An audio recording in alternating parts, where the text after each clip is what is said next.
Live everywhere. Daily Co's Radio on netrootsradio.com presents David Walton. Kagro in the Morning Show.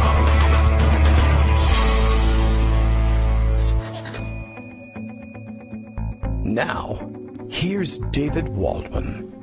Hey, good morning, everybody. How you doing? It is Tuesday, December 12th, 2017, big day. Alabama heads to the polls. I assume they've been doing some of their polling a little bit early. I don't know what the early voting situation is down there. Maybe Greg knows. Greg will join us, I believe, for a special segment today. That's our plan. And why? Because this is just so damn important. And, of course, we missed our chance to update on things yesterday. Thankfully, we got our problems straightened out. I know, more problems, to the great annoyance of some of our fans, and I'm very sorry about that. We are doing our best to string together a program it occurred to me as I was sort of gathering my thoughts on this last night. Sometimes as many as 4 or even 5 different remote locations working to bring you Netroots Radio and, of course, our own program, Kagro in the Morning, here on Daily Co's Radio. And that's really actually pretty amazing. I mean, from a control center in the Pacific Northwest. Are you still in the Pacific Northwest, Justice? I think that's right. Though I think you moved once or twice on us. But if we have Armando calling in, who knows where he's calling in from? Florida, New York, Washington, D.C., around the corner, who knows? Of course, Greg Dworkin joining us from Connecticut when he can call in, and I'm here in Virginia, and Joan McCarter weekly from Idaho. It's an amazing thing. Thank you, Internet, for allowing us to put this thing together for, peanuts, comparatively speaking. And, of course, we're all just a collection of people who bought some computers and some software and said, let's talk on the Internet as if we were a radio station. And, sometimes it hits a snag, but I think we got things straightened out. Greg, you have some very big fans out there who missed out on hearing you yesterday, and they were annoyed. So I look forward to hearing from you for a wrap on today. I imagine you'll try to explain to us the polling situation. Lots of people nervous about it. Polling not always particularly good in the individual states. You can never. The presidential polling tends to be more money poured into it anyway. In a special election, although there's only one thing you have to focus on, not a whole lot of people really love spending money on polling, but this was an important one. Polls are kind of all over the place. There's all kinds of weird effects. Who knows how what kind of corrections you have to make when you're polling about a child molester running for Senate. I don't know. Anyway, we have high hopes for Alabama. And let's focus on that. Alabama has done the trick before. I was tweeting this morning, just show us your best, Alabama, and you'll be okay. Alabama has convicted Klansmen for church bombings with Doug Jones's help. Thank you very much. But Alabama has sent astronauts to the moon, the Marshall Space Flight Center that's down there. I read yesterday and I'll share this with you later. I read a thread of some high praise for Alabama from an Alabamian, and no surprise there. But Alabama's done the right thing many times and done the great thing and led the country in a number of instances. So today, we hope you'll be the Alabama that convicted Klansmen of bombing the church. We hope you'll be the Alabama that is at the forefront of our space race and our technical race with the world. You'll hope you'll be the Alabama that had the good sense, if nothing else, to ban Roy Moore from the Gadsden Mall, even in small ways. Alabama, you've done it before. You can do it again. There are good people there. Just think about what you're doing to the state if you send this nutball to the Senate. I know there's some crazy people out there, but you've managed to hold it together, generally speaking, with a Republican form of government, etc. Yes, you seceded that one time. I forgive you. We'll get over it. There are other things that we're still working on, but you can do the right thing today. And I know that there's many, many, many of you who will be mortally embarrassed to have sent Roy Moore to the Senate. So why don't we not do that? That would be terrific. We can get it together. Come on, smart white people, you can do it too. It's not all on the black voters here who weren't going to come out for Roy Moore anyway. They're going to do their best, But be honest with yourselves. You don't want that in the Senate for you. That's my message to you. I know you can do it. High hopes for you.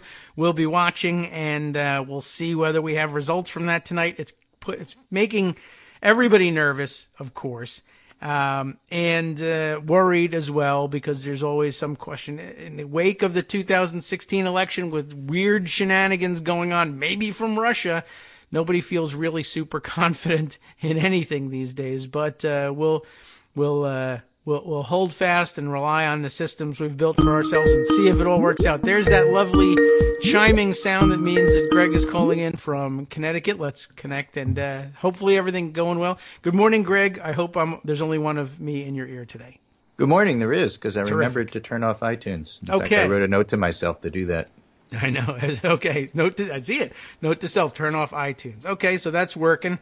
Right. Not sure why. I wonder if they thought that was a feature. Like, we'll put it in twice. Everyone loves iTunes.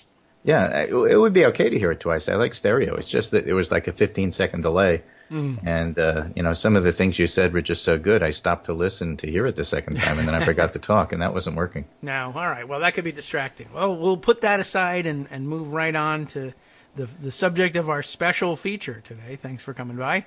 Well, we did miss out on the polling, and I think it's important to go over that. We all know, as I said on Twitter this morning, the good people of Alabama will be voting for Doug Jones and against Roy Moore, and others will also vote.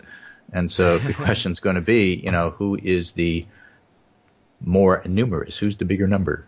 And there's a lot of ways we don't know. And so I'm going to talk a little bit about why that is. But before we do, a couple of things that I think are especially notable. This one is from the Daily 202. Alabama's desire not to be embarrassed may be the best thing going for Doug Jones. Aha. The big idea here is there's a stark class divide in the Alabama Senate race. It's larger than the gender gap, and it crosses party lines. White-collar folks who graduated from college are significantly more likely to defect from GOP candidate Roy Moore than blue-collar, non-college educated people. The Country Club set cares far more about their state's reputation and the effect it has on the business climate. This comes from the Washington Post poll showing Doug Jones ahead by 3. Among white, non-college women, Moore led by 36 points, but among white women who graduated from college, Doug Jones led by 15 points. So you're right. It's not on African Americans to do everything, do all the heavy lifting. Yes, big but pressure. college-educated white women, have to get a shout-out because they've been incredibly important in this Trump resistance, and it's true in Alabama too. True. So we light a fire under them as well, and hope all goes well. Well, and some words about that in addition. But this piece by James Homan points out no one highlights the elite concern about Moore better than Richard Shelby, who went on the Sunday shows and said, you can't vote for this guy. Yeah. Now, if Alabamians are sick and tired of people outside of Alabama telling them what to do, then, nothing better than Steve Bannon parachuting in from outside telling Alabamians what to do. Yeah. Somehow, well, the people who complain about that somehow don't mind him doing it. I guess because he comes in and tells that crowd to do what they want to do. But the rest, okay. Right. So what's going on here? So this is from a first read today. I think it's a pretty good summary. Doug Jones has 5 advantages and Roy Moore has 1 big one. Jones's advantages: money. Yes. He's outraised Moore by nearly 6-1. Oh, good. Advertising. He's outspent Moore 6-1. Those are usually good things. Enthusiasm. Right. Oh, you caught Ready? me with that. Hold on a second. I got to click. Enthusiasm. Oh, where's my? There we are. Enthusiasms. There we are. Whether in purple Virginia, that's you, Me. or in red Georgia, Kansas, and South Carolina, Democratic candidates have overperformed in 2017, and you can probably expect that trend to continue even in Alabama. That would be great. Okay. Number 4, a low turnout special election. Don't forget, it's a special taking place 2 weeks before Christmas with no other major contest. A low turnout affair benefits Jones. His path to victory is that Republican voters simply stay home. Interestingly, turnout in Alabama could be higher than was expected. John Merrill, the Republican Secretary of State, keeps ratcheting up what he expects from 18 to 20 last month, now to upwards of 25%. The Jones campaign thinks it benefits them, and there's some polling to indicate that, especially from Monmouth, which actually split out several different ways. One of the several pollsters who did this trying to figure out low turnout versus high turnout, and high turnout favored Jones in their poll. And then number 5, and I think probably the most important factor here, a historically bad opponent. Yes. Right? I mean, you can't that. But Moore has one structural edge that neutralizes Jones' 5 advantages, and that is that Alabama is one of the most Republican-leaning states in the country. Yes. Donald Trump, after all, won it by 28 points, 62-34. Moore could underperform Trump by 25 points and still win. Well. And he will underperform Trump. He's not going to be winning by those kinds of numbers. No, we hope not. So we already know that a lot of Alabamians are going to wind up doing the right thing, and they're not going to wind up voting for him. But see, here's the deal on the polling. There's a good piece here, and I'm going to read several, and sometimes the headlines just say it all. Why no one knows what will happen in Alabama. Oh, yes. Today's special elections forcing pollsters to confront just about every major challenge in survey research. This is by Nate Cohen.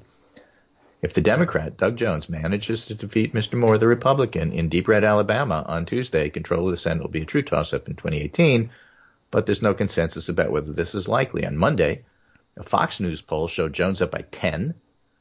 An Emerson College poll showed Mr. Moore up by 9. So that's the range.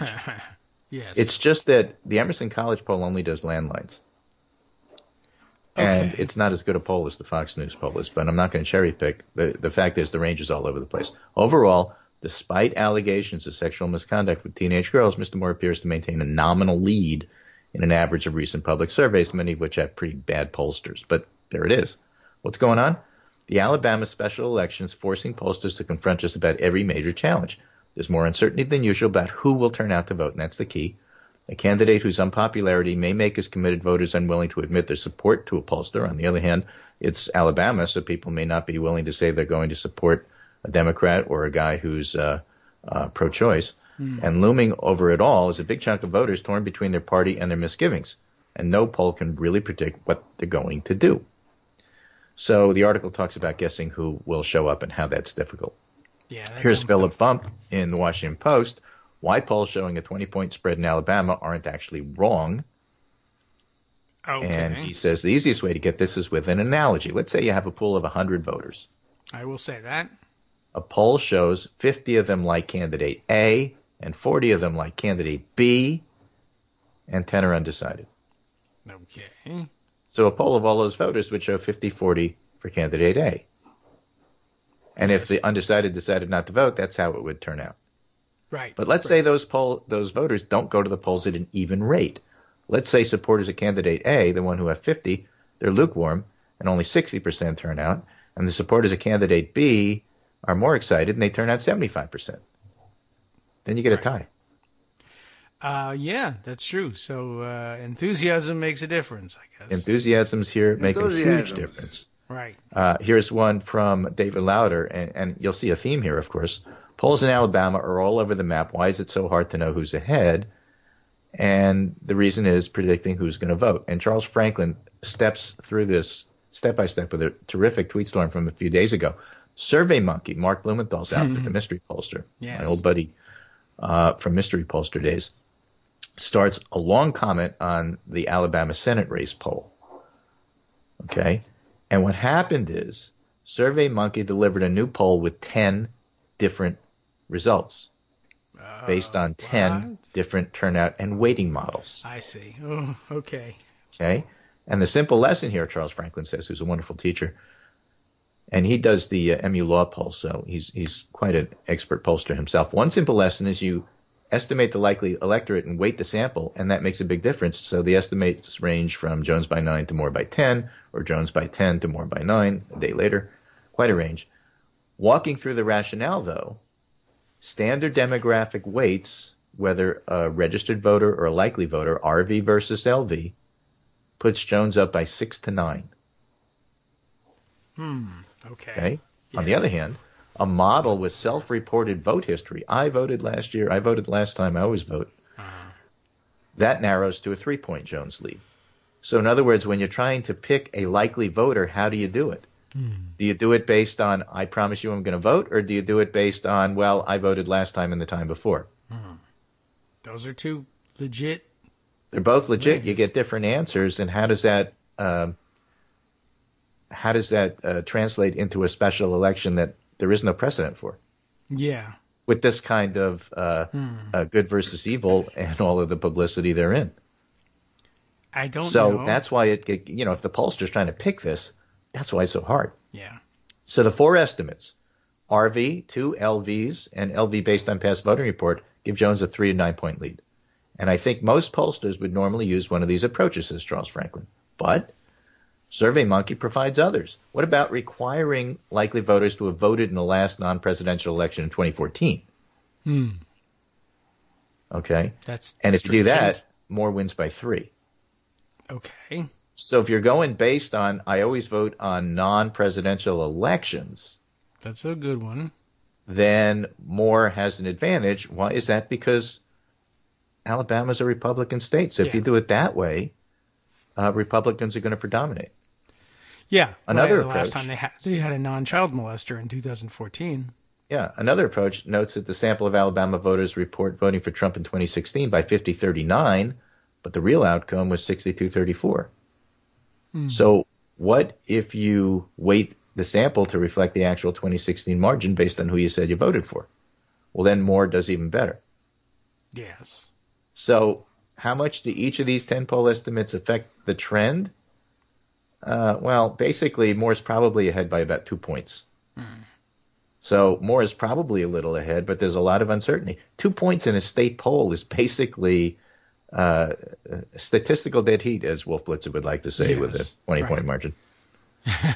For a Democrat. Anyway, it's too close. And 2 lessons here. A new poll at the end of the time series can pull the trend estimate a lot. And the other lesson is that one can plausibly entertain different models, and these can make substantial differences. It's a great exercise.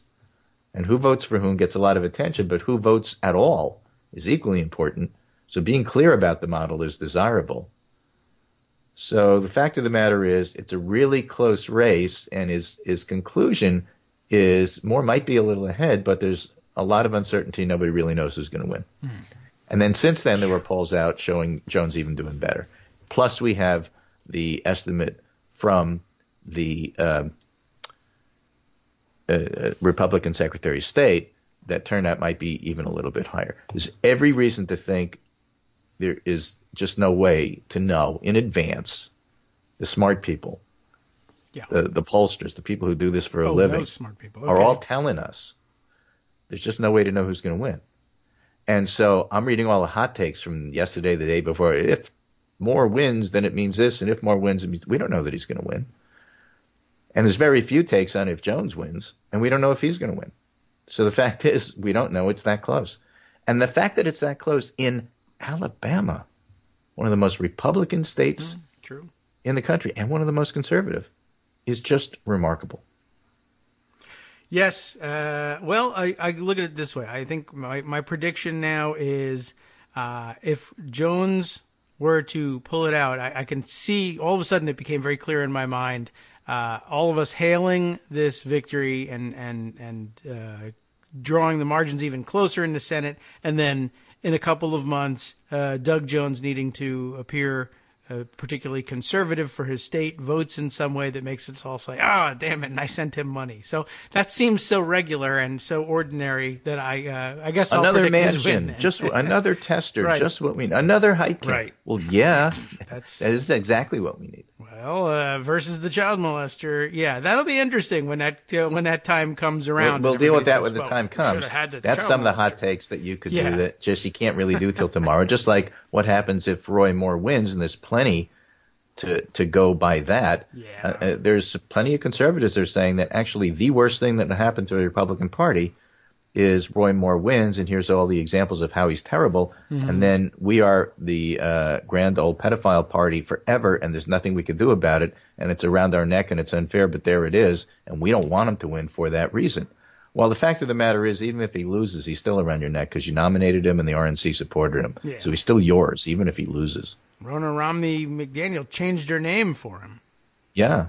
I mean, come on. It's now George Wallace McDaniel, right? Yeah. Well, she dropped the Romney, apparently at Trump's insistence, because he's mad at Mitt Romney. Imagine selling your brother out, who almost, won the presidency. Is it brother or niece? I thought it was a niece. Oh, is that? I thought they were. I don't know. Who cares? They're in the same family. Who knows? I can't tell you. I never tracked who exactly who Rona was. Is that right? I'll check it out. I'll make sure that we get it right at some point. Maybe tomorrow. Yeah, we fact-checked, unlike the president. So what I'll be watching on Election Night in Alabama from Zach McCrary, who's a Democratic pollster based in Alabama. Oh, he says, as a Democratic pollster based in Alabama, I've said a lot of words about the Senate race over the past few months. I can make a case that polls are understating the enthusiasms for Jones.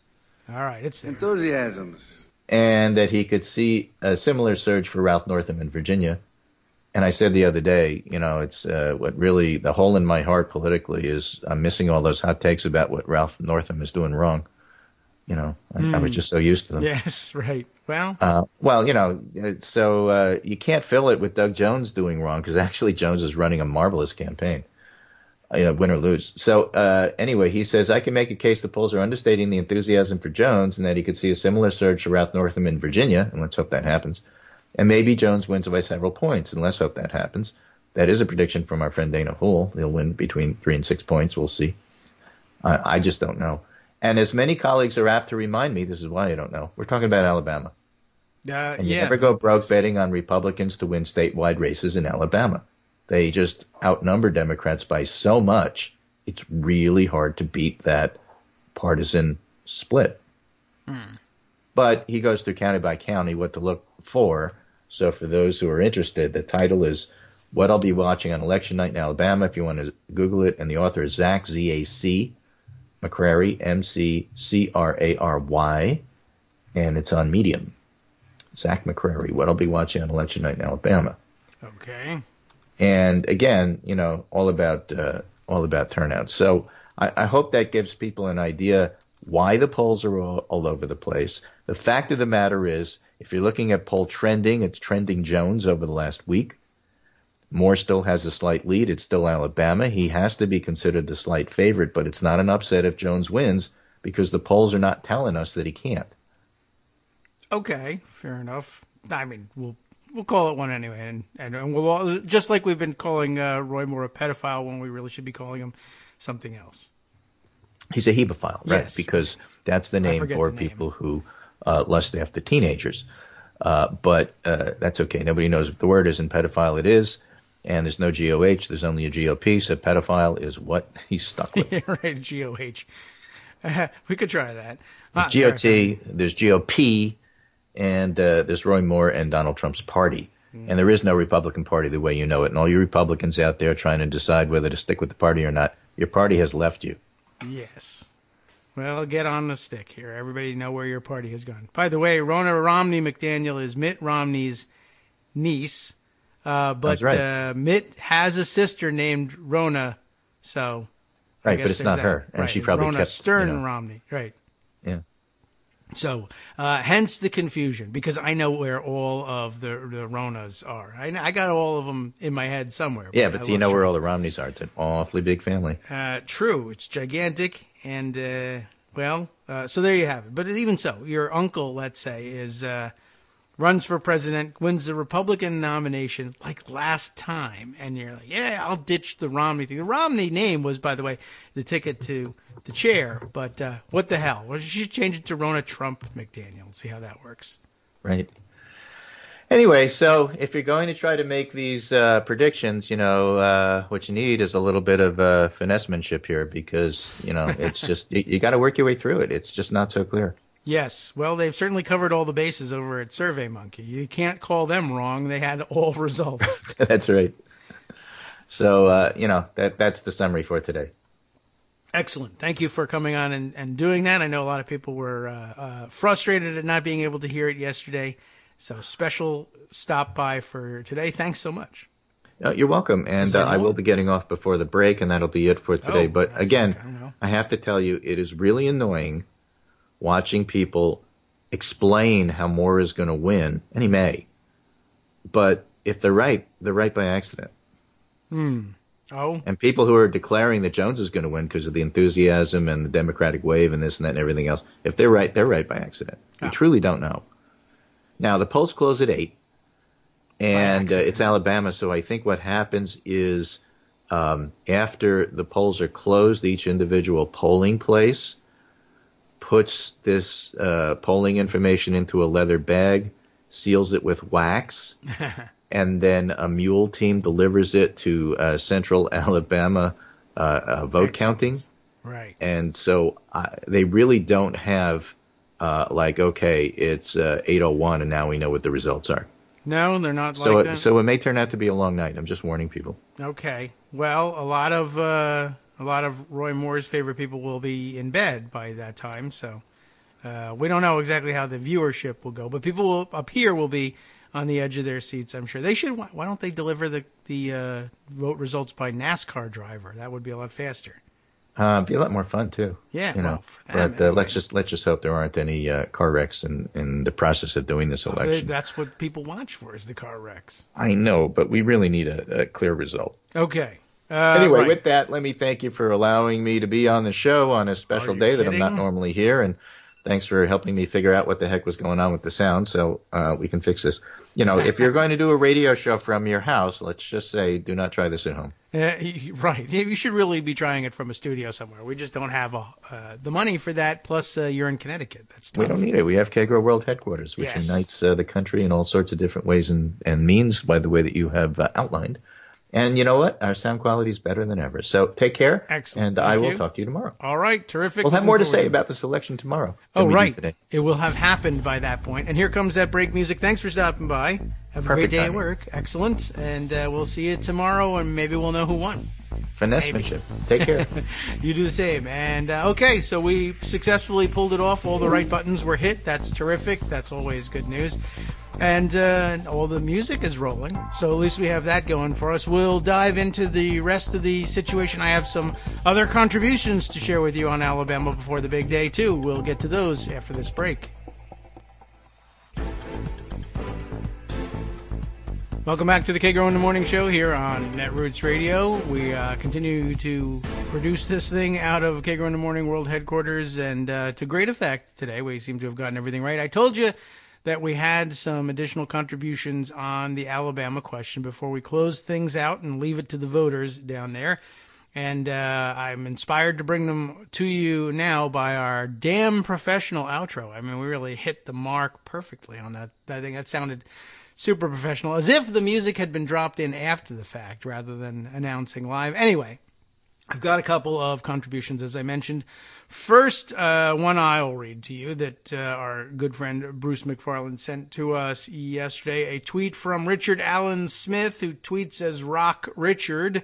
Many of you do follow him. Many of you follow Bruce, too. And if you don't, by the way, you can find both Rock Richard on Twitter and Bruce MC, no A in that one, Bruce McF, like Mick F. The rest of this name, we'll just leave it off because on Twitter, brevity is everything, even though later on they told us we could put 1,000 characters in our tweets and extend our names forever. But anyway, the guy wants some privacy and anonymity. I keep blowing it up every time by giving you his name, but, you know, a little bit of radio fame never hurt anyone. Never helped either, but it never hurt. Anyway, he has shared with me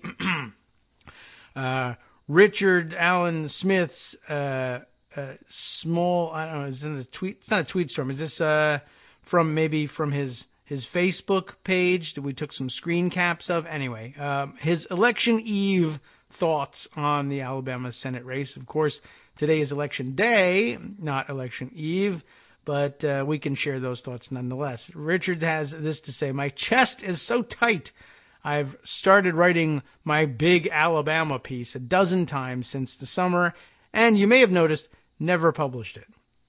I can't find it in me to put into words what I feel about my alma mater, my birthplace, my people.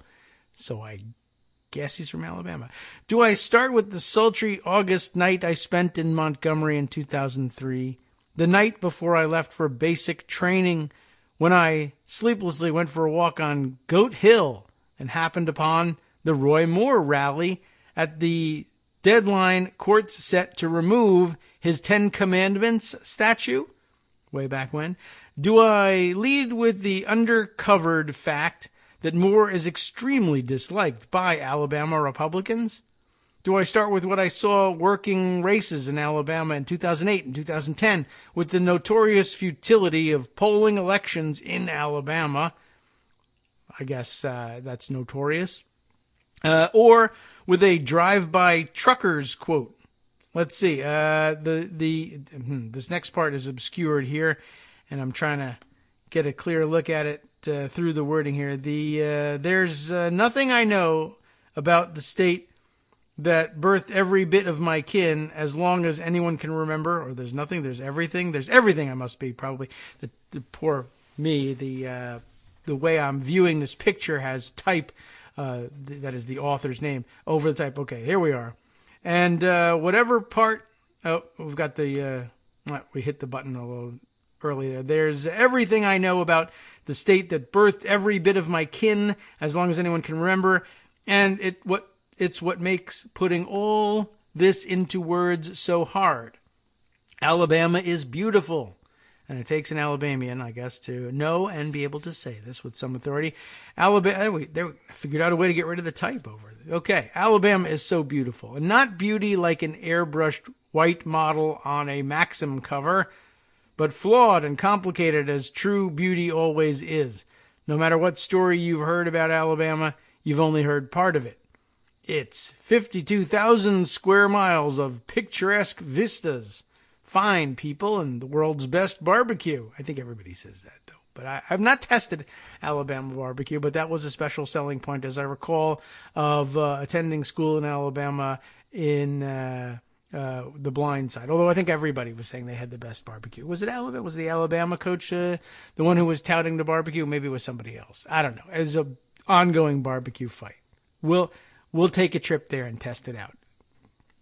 I got to do a GoFundMe for that. Everybody give me money to go to Alabama, and I'll eat the barbecue. I like barbecue. All right. That's not what we're here for. But just as sure as it's Bull Connor, it's also Martin Luther King. As much as it is George Wallace, it is just as much Helen Keller. It may have been Jim Crow, but it is also Rosa Parks. It is the sundown sign in Coleman, but it's also Huntsville, where we sent men to the moon and boast the most PhDs per capita of any town in America. And man, I hope they vote. Yes? How about that for a stat? It's a mean streak of anti-government grandstanding, but it's also the home of the most successful socialist program in American history that gave power to most of the South. And whatever part of Alabama is in the business end of a Selma nightstick, the Alabama I know is even more of John Lewis. Whatever happens tomorrow, and that would now be today, and whatever we find out happened tomorrow, I guess we could say, I have one sincere ask of you, a beg, if we're being truthful. Don't give up on Alabama. If we win, it will be the first step in showing the world not what Alabama can be, but what Southerners of conscience know Alabama already is. We need help carrying that message to the world and ensuring we don't take a step back. If we lose, there are millions of Alabamians who need you even more. Don't abandon the 1 million people of color that make up a third of the state. Don't abandon the immigrants and LGBTQ kids who are more vulnerable than perhaps anywhere else in our country. Don't give up on the union organizers in Vance, the teachers in Montgomery, or the battles for justice that still burn, everywhere, I guess, but I've missed the clip here. Still burn in where? Oh, thanks a lot, Richard, for, we got burn. We'll have to imagine where they burn, but you have some idea of it, I'm sure. If we claim to be the people of conscience, that'll take the air out of your riff. If we claim to be people of conscience, hold to values that call us to fight for justice, purport to stand for the least of these, then regardless of today's outcome, there is no place in America that needs us more than Alabama. Well, we hope you can show us you're ready to help us help you. I guess we'll throw that one out there. And thanks to Bruce for sharing that piece from Richard. What a dramatic piece of that to be missing. But okay, I think we get the general idea. There's more yet to be shared by way of outside contributions regarding Alabama. Eric Postman has one more essay for us, an original essay on Alabama. We've visited this race with him before. Let's roll a couple of minutes of his latest and I guess final thoughts on the contest there. Good morning, Kagro. It's Eric from Orlando. When I first offered my thoughts/strategies for the United States Senate special election in Alabama, it was, dare I say, a more innocent time. My hope was that Doug Jones would threaten to take a dead red Senate seat and do it on merit. His opponent, Roy Moore, was merely deplorable at that point before becoming something indescribable. And Jones ran the race I had hoped, continuing to focus on kitchen table issues like health care and promoting investments in education and infrastructure, which Alabama is desperate for. He stayed in his lane, not veering off into the Alabama red clay and going after Roy Moore on his track record of divisiveness. And even after the revelations of Moore's past came to light, Jones did not use it as an off-ramp to sling mud. He has run a disciplined campaign, a winning campaign, doing outreach up and down the state, not relying on high-profile national progressives to send his message for him. In fact, Jones got to be the first one to fire off Carpetbagger, the familiar Southern diatribe, when Steve Bannon hit the stump for Moore in the race's home stretch. And Alabamians should see all that and select a clear choice. The state gets a bad rap, but it really is a lot more diverse than you think. Alabama is home to nearly 5 million people. It's not like trying to elect a Democrat in Wyoming. In 2017, we have certainly heard enough about Confederate monuments, but there are plenty of statues commemorating civil rights triumphs in signature southern cities like Birmingham and Montgomery. Great scientific minds have descended on Huntsville, the home of NASA and Space Camp. Gulf Shores, Alabama may be the redneck Riviera, but their white sand beachfront is a well-kept secret and generally cheaper and cleaner than what you'll find on either coast. And then there's Tuscaloosa, home of the state's preeminent school of higher learning, the University of Alabama. Enrollment and faculty applications have spiked in recent years, thanks in large part to the continued excellence of the storied Crimson Tide football program. That's the Alabama I've seen from the outside, as business traveler, tourist, sports enthusiast, and dime store historian. The Alabama I know from the inside isn't as progressive or as alluring. I married into an Alabama family from a truck stop outpost midway between Birmingham and Huntsville. Many of the residents have college degrees, but the population is 92% white, 7% Hispanic, and that leaves 1% other. A sighting of a black person is rare, and there are equal numbers of Jews and Martians. There are more churches than gas stations, which is where you might find one of the local pastors filling up his pickup truck with the "Honk If You Love Jesus" bumper sticker. It was one of those dry Alabama counties, finally wising up and opening up the taps in a cruel twist in the year of my divorce. The people are polite and welcoming, but don't make the mistake and conflate that with being nice. Dinner's early, and by all means have seconds, but better be done by 8 Central Time, so we don't miss Hannity. What crimes did Obama and Hillary commit today? I gotta fill out my all-right bingo card. The people I still know there are likely for more, because even that nutty perv Ten Commandments judge is better than another godless Democrat. Some won't vote, ever, because they hate government. And those that would have voted for Doug Jones left the state line behind a long time ago, returning only for holidays and funerals. So the idealistic part of me deeply believes that Alabama can change the arc of history. But then there's the glass half empty, that the Alabama that I truly know will continue to disappoint. So is this an Alabama love letter or a requiem? It's obviously both, because there are 2 Alabamas, just as surely as we live in 2 nations. The Alabama special election is Tuesday, December 12th. David Waldman, back to you.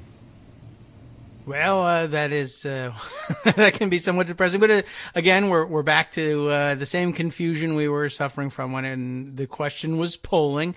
To no one's surprise, there's no answer that we can give that will satisfy all of what we know or incorporate all of what we know about what's there in Alabama. We can only do our best to focus on the hopeful part.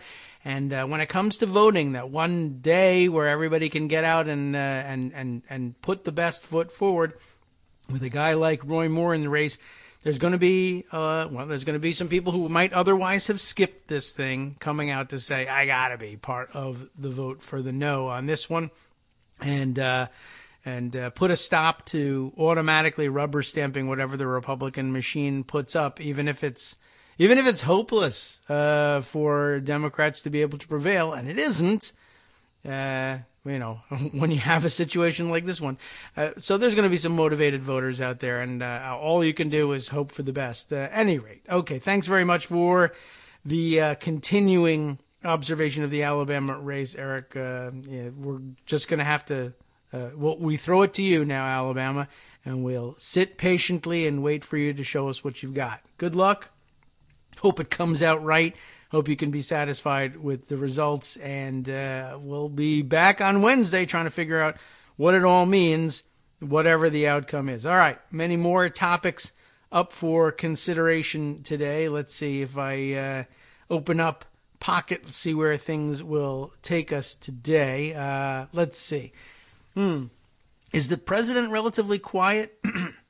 Do I have that right? He hadn't said much in the last day or two, although he did have an outburst earlier this morning.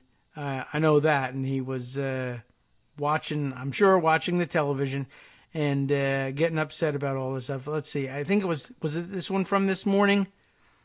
Yeah, I think so. 7:10 a.m. this morning. Despite thousands of hours wasted and many millions of dollars spent, the Democrats have been unable to show any collusion with Russia, except all the collusion we've shown. And it's not the Democrats showing it, it's Robert Mueller, and he's a Republican. Anyway, so now he says, they are moving on to the false accusations and fabricated stories of women who I don't know and or have never met. Fake news! He bellows at the rest of us. Of course, he's got his history backwards. All of us knew that he was a gross pig and was assaulting women long before we had any idea that he might be colluding with Russia. It's only that we were briefly distracted by the fact that he might be a traitor that we stopped talking about the fact that he was a sexual predator and abuser for even the briefest amount of time. I will say this. He might be describing a true situation. Oh, he is rage tweeting this morning. He's gotten back to habit. Somebody must have given him the phone. I don't know whether Ivanka's off preparing for the Hanukkah holiday, which arrives this evening. Although I never really bought that she was babysitting the man in the White House. Anyway, she may feel like that's her responsibility, but I don't know how good she is at taking care of her responsibilities. She hasn't been very good at keeping a lid on the Donald and all this time. Anyway. Yeah, I guess so. He's back to rage tweeting, but he the way you can find a kernel of truth in that particular one, he says they're bringing up stories about women who I don't know and or have never met, and I think that might even be true. Maybe just in his mind, it's true. Like you and I would say, it's false that you never met them. You sexually assaulted them, so we say it's impossible for you to have never met them, to not know them. But he may very well not have any idea who they were, even then, when he was sexually assaulting them. I don't know who you are. I just see that you're attractive to me and you're wearing a skirt that I can manage to get my teeny tiny little hands up there. And, it's not hard to get. The smaller the hands, the easier it is, I guess. But I don't know who you are. I never met you. You didn't introduce yourself to me after I assaulted you, so I don't know you. I guess so. That's one way of looking at it, but whatever, man. For the rest of us who are more concerned in did you do this, the answer is still yes, whether you knew what her name was or not. Plus, you're, half demented, so there may be every chance that you might not have any idea who Ivanka is when she comes in to take your phone, for all I know. Anyway, let's see. I guess there is a little bit of more anger tweeting, more rage tweeting. 2 hours ago, he started yelling at Kirsten Gillibrand. She's a lightweight Senator Kirsten Gillibrand, by which he means somebody who doesn't, drink a dozen Diet Cokes a day. He also says she's a total flunky for Chuck Schumer and someone who would come to my office, quote, begging for campaign contributions not so long ago and would do anything for them. Oh, really? Oh, that's not to be taken out of context or anything. Is now in the ring fighting against Trump. Very disloyal to Bill and Crooked used. I don't even know what the hell that's supposed to mean, but he's an idiot. What else? People of Alabama, he says will do the right thing, and by that he means elect the pedophile. And he throws the usual stupid kitchen sink ensemble of baseless idiocy. Let's see. Abortion, pro-abortion, weak on crime, military and illegal immigration, bad for gun owners and veterans, and against the wall. Jones is a Pelosi Schumer puppet. Roy Moore will always vote with us. Vote Roy Moore. Yay. Okay. So your general bit of garbage on that one. And let's see. Also then back to the consumer confidence an all-time high, stock market, yada, yada. Blah, blah. So, okay. Baseless nonsense for the morning. Not too bad. And not things that generally his handlers will disagree with allowing. So he's not digging his grave any deeper or admitting to any collusion this morning. But I think severely limited in his tweeting these days, and that may be, I don't know, partly could be a reaction to the big New York Times profile of him that has got him furious, and I'd like to share some, if not all, of that with you at some point. Let's take a little diversion, though, and, you know what, maybe I'll hold this segment that I've got, because this is a rather lengthy one, but I think I've finally got things rigged up so that I can share Serena Blaze's piece with you. Peace Serena on Twitter and on Daily Kos as well. And she sent a very interesting piece on fracking in Oklahoma that, like I said, is a bit of a diversion from what we've been talking about lately, but always the welcome kind of diversion. Let's take a look, though, that or at least briefly, some of the highlights of the very widely read and apparently for Donald Trump infuriating piece in the New York Times. You likely saw it over the weekend. It is headlined, come on, open up for me, Inside Trump's Hour-by-Hour Battle for Self-Preservation. With Twitter as his Excalibur, the president takes on his doubters, powered by long spells of cable news and a dozen Diet Cokes. But if Mr. Trump has yet to bend the presidency to his will, he is at least wrestling it to a draw, which I'm sure he actually saw as a positive review of his work. He's going to wrestle the presidency to a draw, which of course is, remember, it's the crown for stupid. Like, could it possibly be that someone this idiotic could demean and diminish the office so badly? I mean, despite all the trappings of power, despite the institutional presidency, despite the so-called deep state, as Donald Trump says it, that he could make the presidency so stupid and frivolous as to destroy the prestige and abilities of the office forever. Could he do? Is he up to the challenge? He may be dumb enough to do it. Maggie Haberman, Glenn Thrush in his last appearance, I think, or at least until they settle his situation forever at the New York Times, and Peter Baker on this. They had to include a special note down at the bottom, which I'll scroll down to get it. Glenn Thrush contributed to this article before he was suspended pending the result of an investigation into allegations of inappropriate behavior. Okay. So, you got that. But I mean, I guess the guy was able to do some competent reporting despite the allegations. And I don't think anybody said he couldn't, at least on the subject of Donald Trump. Anyway, I guess on the subject of Hillary Clinton, you might have bigger questions. Anyway, the piece begins this way. Around 5:30 each morning, President Trump wakes. I think he goes to the bathroom at that point, and that's what wakes him up. But anyway, he tunes in the television in the White House's master bedroom. Unanswered question here. Is Melania there? Does she sleep with earplugs and eye shades? Does she sleep through his television watch? Does she get up and watch with him? Nobody knows. Not important, so they didn't include it. But People have asked. He flips to CNN for news, even though he says he doesn't, moves to Fox and Friends for comfort and messaging ideas, and sometimes watches MSNBC's Morning Joe because friends suspect it fires him up for the day. Yeehaw, old man that he is. Energized, infuriated, often a gumbo of both, Mr. Trump grabs his iPhone. I thought he had an Android, and the iPhone tweets were somebody else, but did he switch to an iPhone? Sometimes he tweets while propped on his pillow, according to aides. Other times he tweets from the den next door watching another television. Less frequently, he makes his way up the hall to the ornate treaty room, sometimes dressed for the day, sometimes still in night clothes, where he begins his official and unofficial calls. Mostly unofficial, I would assume. As he ends his first year in office, Mr. Trump is redefining what it means to be president. That is, he shuffles around like it's a retirement home and, rattles around until somebody tells him what to do for the day, or they put him on a helicopter to someplace. He sees the highest office in the land, much as he did the night of his stunning victory over Hillary Clinton, as a prize he must fight to protect every waking moment. It's his validation that he never got from anyone else.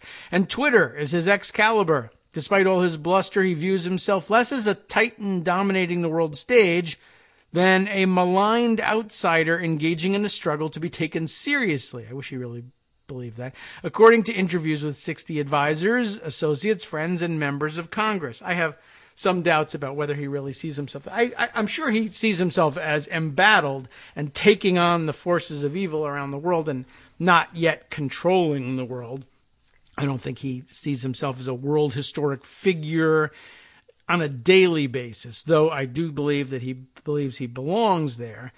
But I do think he thinks he has to fight to be there and stay there, but he also thinks that this job entitles him to bash people and that it's expected of him.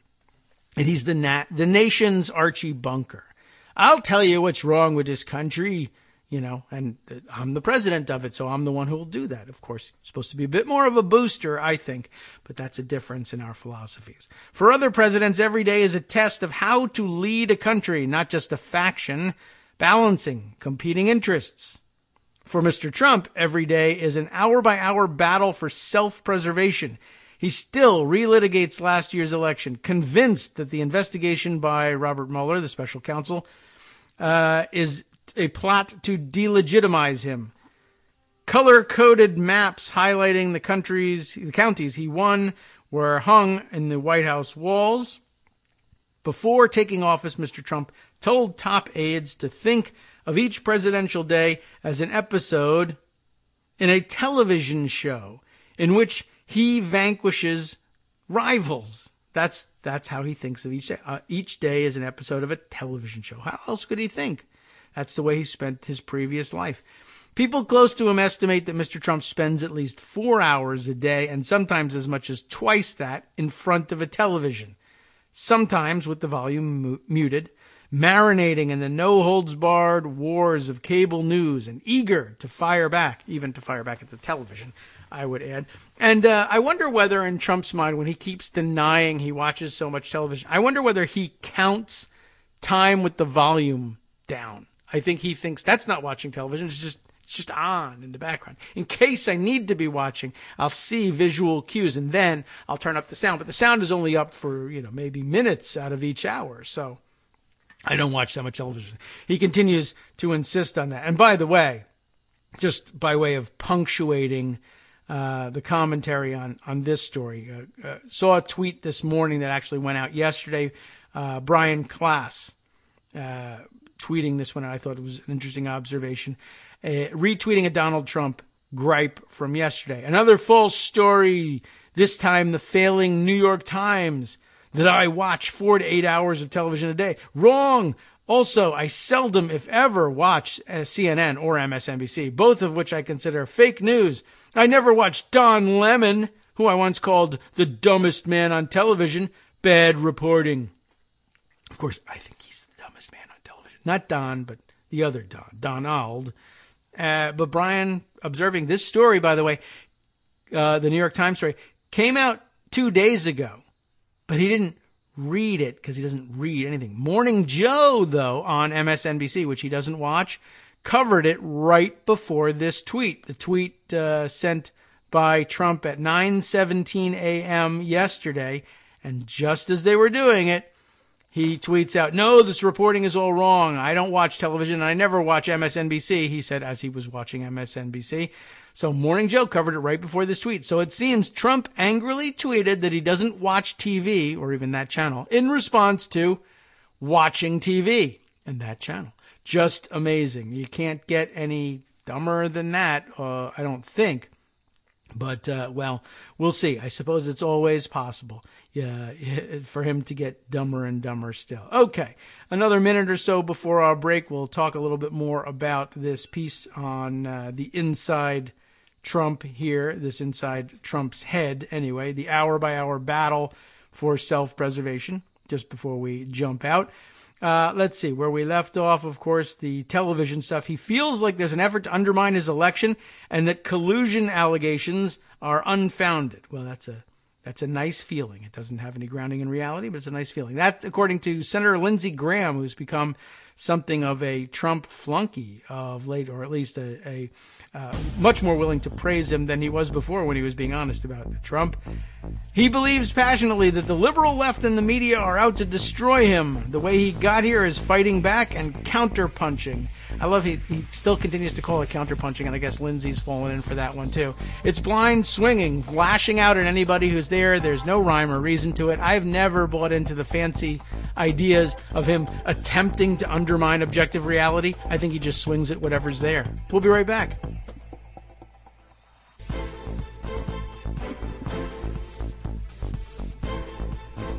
Welcome back now to the Kagro in the Morning Show here on Netroots Radio. I think we'd probably spend all the rest of the day on this particular article if we read all the way through it. And it's quality stuff, and I certainly recommend it to you. But my guess is that many of you have waded through most of it as it is. We really, though, will probably be referring back to it, for a long time, because there's little tidbits spread out in it all over the place.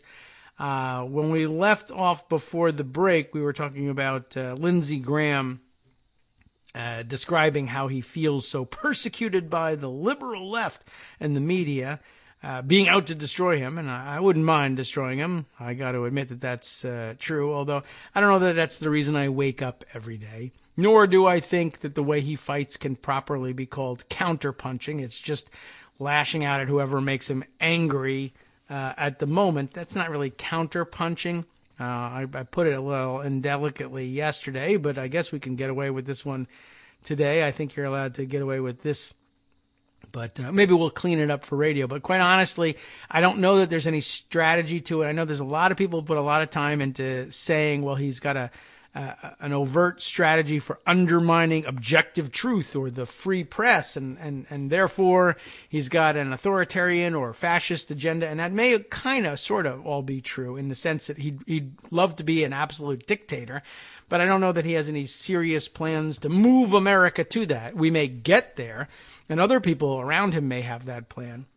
But for him, I just think he gets angry at, whoever waves a red cape in front of his eyes last, and then he just lashes out at them. I guess if you used an accusatory tone with him and said, Donald Trump, he wipes his butt every morning after he uses the bathroom, he would deny that and fight with you and tell you were, fake news. But no, but seriously, you do that, and that's a good thing, generally speaking. I mean, we all want to keep ourselves clean. Yes? No? Okay.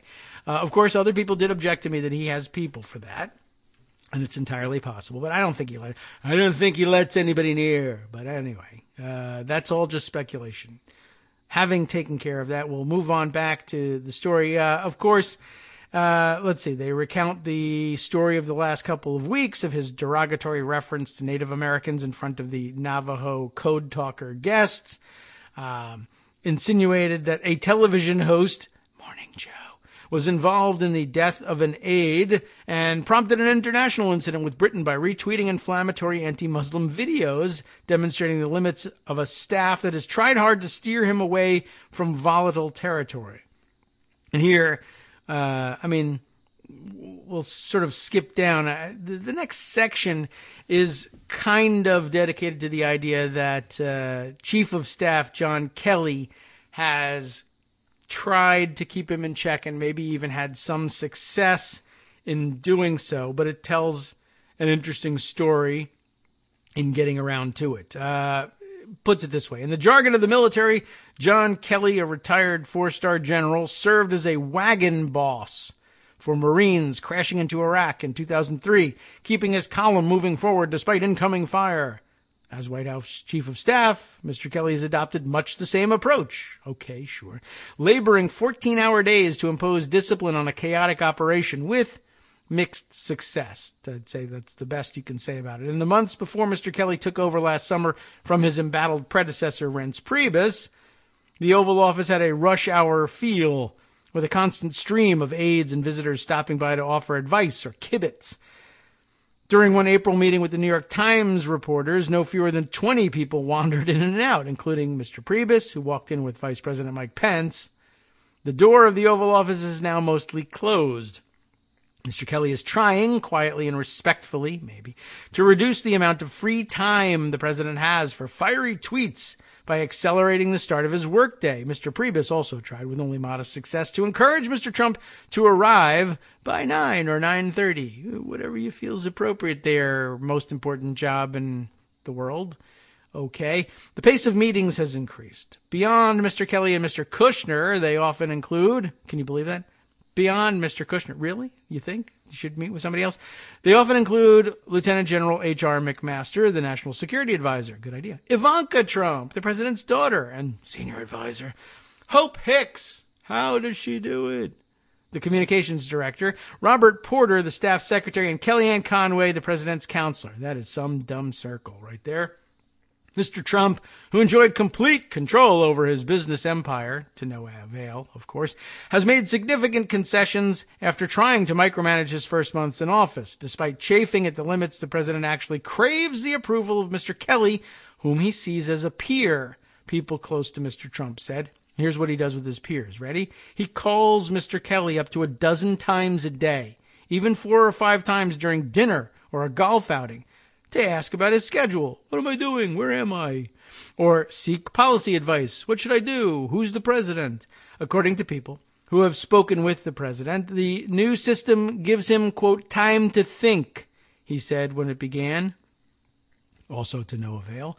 White House aides denied that Mr. Trump seeks Mr. Kelly's blessing, but confirmed that he views him as a crucial confidant and sounding board. And that's not a bad thing. Of course. Mr. Kelly has also adopted some of Mr. Trump's favorite grievances, telling the president recently that he agrees that some reporters are interested only in taking down the administration. At times, Mr. Trump has been able to circumvent Mr. Kelly. Over Thanksgiving at Mar-a-Lago, the president mingled with guests the way he had before the election. Some passed him news clips that would never get around Mr. Kelly's filters, and he dialed old friends, receiving updates about how they see the Russia investigation. He returned to Washington fired up. He's ready to go. Mr. Kelly has told people he will try to control only what he can. As he has learned, there is much he cannot. Then, of course, on to the part about, I don't watch television. For most of the year, people inside and outside Washington have been convinced that there is a strategy behind Mr. Trump's actions, but there is seldom a plan apart from preemption, self-defense, obsession, and impulse. Here I agree. Occasionally, the president solicits affirmation before hitting the tweet button. In June, that one time, in June, right? According to a longtime advisor, he excitedly called friends to say he had the perfect tweet to neutralize the Russia investigation. He would call it a witch hunt. They were unimpressed, and it hasn't worked. But then again, there was I have the perfect name for the tax cut bill, the Cut Act. Whatever happened to that, by the way? I guess everybody on Capitol Hill decided it sucked, and we never heard another word about it. What else have we got here? He has bowed to advice from his lawyers by not attacking Mr. Mueller, but at times his instincts prevail. When 3 former campaign advisors were indicted or pleaded guilty this fall, Ty Cobb, the White House lawyer handling the investigation, urged the president not to respond. If he did, it would only elevate the story. Trump, however, could not help himself. He tweeted that the financial charges lodged against his former campaign manager, Paul Manafort, had nothing to do with the campaign, and that investigators should be examining crooked Hillary and the Dems instead. By the next morning, he was belittling George Papadopoulos, the campaign advisor who pleaded guilty to lying about his outreach to Russians, dismissing him as a low-level volunteer who has, quote, proven to be a liar. He was calm at first when his former national security advisor, Michael Flynn, pleaded guilty. And the next morning, as he visited Manhattan for Republican fundraisers, he was upbeat. He talked about his election and the major loser in the Senate who had said his tax bill would add to the deficit, which it will, presumably meaning Bob Corker, Republican of Tennessee. By Sunday morning, with news shows consumed by Mr. Flynn's case, the president grew angry and fired off a series of tweets excoriating Mrs. Clinton and the FBI. Tweets that several advisors told him were problematic and needed to stop. They'll actually get you convicted for obstruction of justice, according to a person briefed on the discussion. Once he posts controversial messages, Mr. Trump's advisors sometimes decide not to raise them with him. One advisor said that aides to the president need to stay positive and look for silver linings wherever they could find them, and that the West Wing team, at times, resolved not to let the tweets dominate their day. You're hanging yourself, but I'm not going to help you, because it can't be done. The ammunition for this Twitter war, as we all know, is television. No one touches the remote control except Mr. Trump and the technical support staff. My remote isn't working. Fix it. Put some of the batteries in it. I don't know how to do that. I have people for that. At least that's the rule. During meetings, the 60-inch screen mounted in the dining room may be muted, but Mr. Trump keeps an eye on scrolling headlines. What he misses, he checks out later on what he calls his Super TiVo, a state-of-the-art system that records cable news. It's a regular TiVo. Watching cable, he shares thoughts with anyone in the room, even the household staff that he summons via a button for lunch or one of the dozen Diet Cokes he consumes each day. By the way, the man looks horrible. I don't know that I can blame it all on Diet Coke, but you can't eat or drink a dozen of anything without looking like that, to be honest. Unless it's glasses of water, you're going to be in trouble. But he is leery of being seen as tube-glued, a perception that reinforces the criticism that he's not taking the job seriously. On his recent trip to Asia, the president was told of a list of 51 fact-checking questions for this article, including one about his prodigious television-watching habits. Instead of responding through an aide, he delivered a broadside on his viewing habits to befuddled reporters from other outlets on Air Force One heading to Vietnam. I do not watch much television, he insisted. I know they like to say, people that don't know me, they like to say, I watch television. People with fake sources, fake reporters, fake sources. But I don't get to watch much television, primarily because of documents. I'm reading documents a lot. That sounds presidential, right? Documents. What are you reading? I don't know, documents. Is a comic book a document, really? Okay, the back of the cereal box. Later, he groused about being forced to watch CNN in the Philippines because nothing else was available. And then, of course, we have this tweet from just the other day, which Brian Klass told everybody, yeah, here he is once again. Now, this was a story he already knew. What I love about this is that there was the fact check for this article that made him tweet like a month ago about, I don't watch television. And then the article comes out and he doesn't read the article, but then they're talking about it on television. And once again, I don't even know if he remembers that he did this already, but back to it again. More tweets about television than explaining what the hell happened in Niger. But okay, fine. There's more. It goes on. But we don't have to comb over every single piece of it, naturally. But you've heard a lot of the anecdotes by now. I highly recommend that you take a look and see what you think about the reporting. It's been very interesting. I liked some of the other tidbits. By the way, I particularly enjoyed the childlike wonder with which he exclaimed, or as they say in the paper here, marveled to an old friend when he took office, I can invite anyone for dinner and they will come. Isn't that amazing? He's still amazed by that. I can make anybody come over here to this house. It's the White House. It's important. The people who live here do important things, automatically. by definition. That's a big word, definition. But okay. Anyway, I'll skip the rest of it for now. I just thought I'd give you a flavor for it if you haven't put aside the time to read this thing and take a peek inside this empty head and under the rug, I guess, so to speak. Now's the time. All right. Let's see.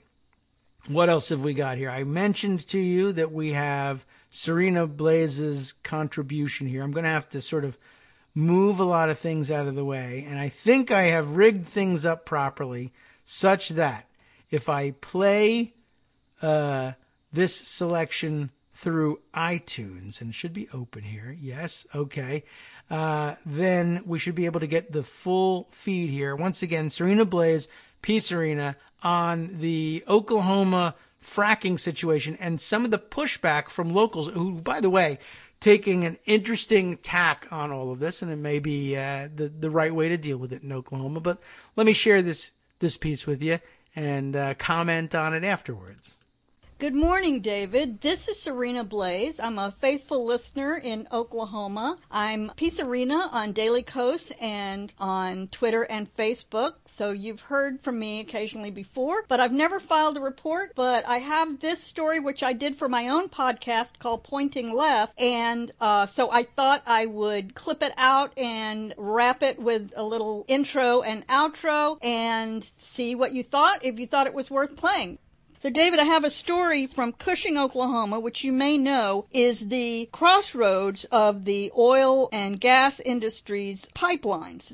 It's a place where many, many pipelines come together and cross each other and connect. So it's a community that's really tied to the oil and gas industry, but with the record-setting and unprecedented level of earthquakes in Oklahoma over the past few years, since fracking became so much more prevalent, that community is really taking a different look, I think, at the effects of that business on their community, on Oklahoma in general, on their houses, etc. So here's a story from the Journal Record, which is a business newspaper in Oklahoma City, that takes a look at that situation.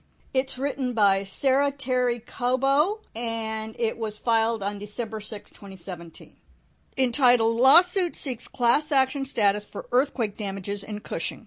David Reed is suing oil field service providers, alleging their business practices damaged his building. The Cushing Citizen newspaper publisher and his wife are two plaintiffs in a lawsuit seeking class action status against 5 companies with wastewater disposal wells. Though another highly publicized lawsuit against disposal well operators was settled in October, he said he doesn't care if the defendants settle, he just wants them to pay. Then he'd like them to continue to make money. Environmental attorney David P. Page said the oil industry should ask for uniform national regulation that increases costs on wastewater disposal. That would incentivize new technology and lower the cost to recycle wastewater, which would help the industry avoid future earthquake-related claims. He is not involved in the Reed's case. Reed and his wife, Mira Reed, were watching a movie in their apartment on the second floor of the newspaper building when a magnitude 5.0 earthquake struck near Cushing on November 6, 2016. The 95-year-old building shook so violently, he said, he was convinced part of the structure sheared off and fell one floor. 15 tons of limestone buckled and fell off the building's face, crashing to the sidewalk below. Quote, the noise and the shaking that caused was horrific, he said. He called around to other residents in the following days and learned about friends and neighbors who also suffered damage to their homes and businesses. Then he called Little Rock attorney Scott Pointer, who represents the Pawnee Nation in its lawsuit in tribal courts against oil companies for damage related to the largest recorded quake in Oklahoma's history, a magnitude 5.8 that hit near Pawnee on September 1, 2016.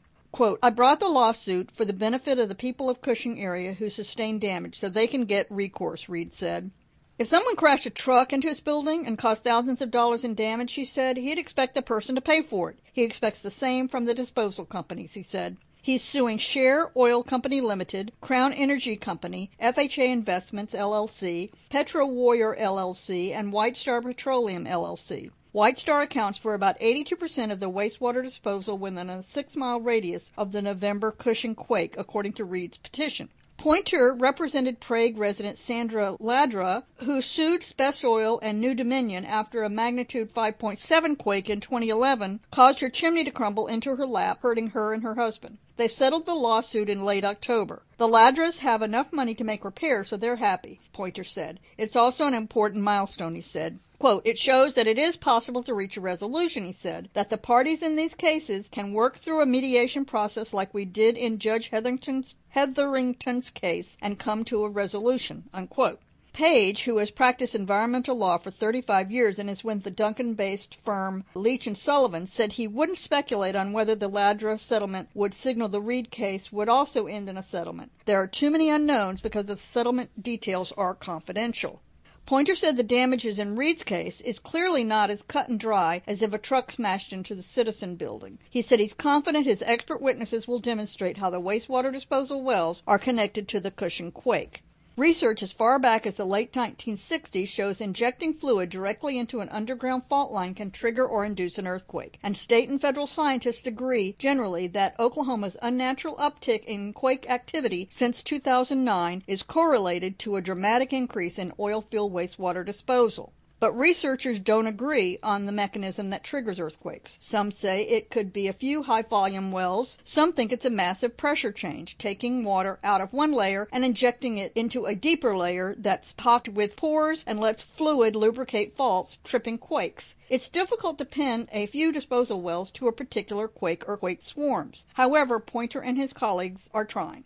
Page said 10 years ago he would have said it would be too much of a stretch to connect earthquakes to disposal wells that inject wastewater. The causation stretch was too far, he said, but that changed in 2016. The U.S. Geological Survey released a study noting there's evidence for causation that links disposal well activity with earthquakes. Quote, the United States Geological Survey is the nation's geological sciences think tank, Page said. So when they say that it is connected, that is significant, unquote. It might be a challenge to get Payne County Judge Philip C. Corley to certify the class, Page said. It's been hard in the last decade to get classes certified. He is working on a case for which he sought class action status and in which the damage caused was not in question. But the plaintiff's damages were so different from one another, the judge instead turned the case into a mass tort instead of certifying the class. Representatives from Share Oil, Crown Energy, FHA Investments, and Petro Warrior did not return requests for comment. Melanie Christian, a spokeswoman for White Star, said the company's executive declined to comment while the litigation is pending. The defendants broadly denied the allegations according to court documents.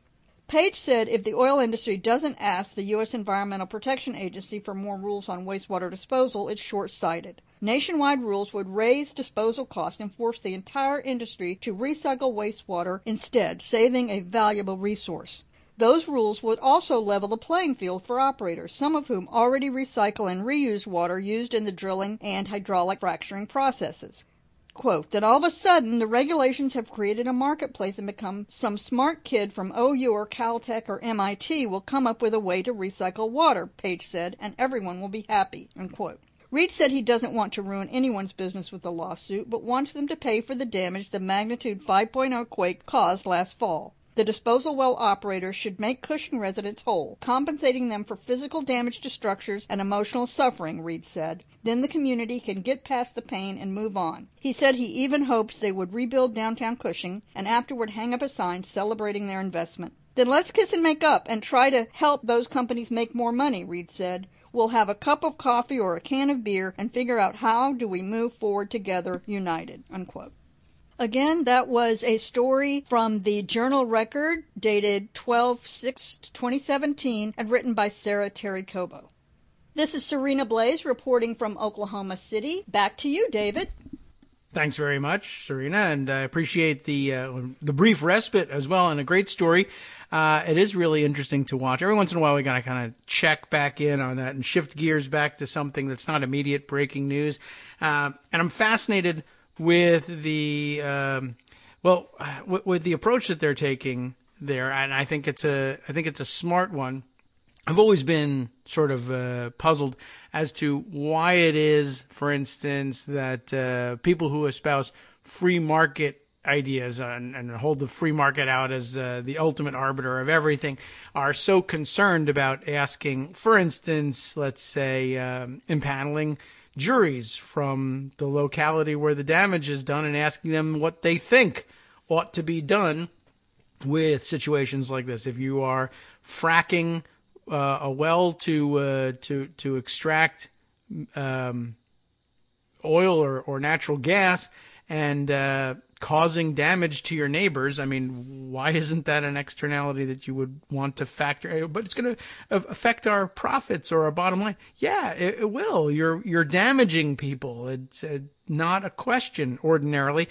And to take things like that out of the hands of juries, or to limit the damages, or to make people make frackers immune because extracting energy is a good thing. Are earthquakes a good thing? If they're not, why not minimize them? Or fine. I mean, like I said, the interesting approach that the locals here are taking, I want you to make money extracting minerals, extracting energy. I just want you to pay for the damage you cause to your neighbors. If your truck crashes into the building, you're going to be liable for that. Why is that even a question? I find it interesting that free marketeers seem to think that, oh no, I'm all about, we can't pick winners and losers, right? Just so long as you make sure that you pick me as a winner as a matter of policy. That's not a real way to deal with anything, and I've always been disappointed, let's say, when people do that. Thanks very much for contributing and for picking up the phone and sending us your piece. Yes, as I mentioned, you got the address right, and you're all welcome to do the same. Thank you very much, and I even will occasionally I try to keep the contributions to a size that's manageable, and this is just about at the I guess we'll say the outer limits of what we can do, and find places during our segments with the breaks that we can fit things in. But I also was very pleased I cleaned it up a little bit in terms of, you were probably very impressed with your own read there, Serena. You sounded fantastic and professional. We can do that after the fact when we have tape. It's the live stuff that we can't make sound any better than it actually is. I guess we could try and edit things. And occasionally when there's a huge blunder, particularly with the timing of things, we'll change things around. But if you send in pre-recorded tape, why, we can get all your breaths and ums and ahs out of it and make it sound super professional, as that one did. Thanks again for sharing with us, and you can all do the same. Pick up the smartphone, read us an article that you think deserves some time and attention on our airwaves, such as they are. They're really internet tubes rather than airwaves. But if you send it to us, send it to me at kagrox@gmail.com, and just use your smartphone to record it. Send us a link to the article or some way of identifying it for ourselves so we can share it with the rest of our fans who hear your article being read and would like to use it in their everyday lives to argue against people at the holiday dinner table, or write a professional or journal entry or article for themselves, or what have you. And then we'll be able to share it with everybody and spread the word. So thanks, Serena, for doing that. Okay, coming up on our final break for the day, and let's see if we can't lay out a path forward for that last segment. There's an awful lot happening out there that we haven't hit upon yet. And, we'll try and squeeze some of those things in. Some of the speed round stories, just to make mention of them and say, oh, yeah, that happened too. Interior Secretary Ryan Zinke back in the news over the last couple of days for his expensive habits, which I thought he was supposed to be one of those salt of the earth guys. Why, I'll ride my horse to the office. Oh, by the way, horse hobby is changed from about 100 years ago from salt of the earth, I ride a horse everywhere, to actually expensive hobby that can really only be managed either by those who are living on farms or have enough money to pretend that they're living on farms or on the range, even though they're riding their horses through Washington, D.C. And the horseback thing, we call it, of course, the horsey set, when you're talking about people who are just spending money on their horses. Central to one of these problems, I guess at one point he had a date set to go horseback riding with, was it Mike Pence? Yeah, Vice President Mike Pence at some point, but he was busy being Interior Secretary, you see, but he didn't want to miss the horseback riding gate, so he insisted on hiring a helicopter at thousands of dollars to fly him from his appointment back to D.C. so that he could make the horseback riding date with the VP. I guess his wife gave him permission for that. I don't know if the horse was a filly or not. We'll have to check into that after the break.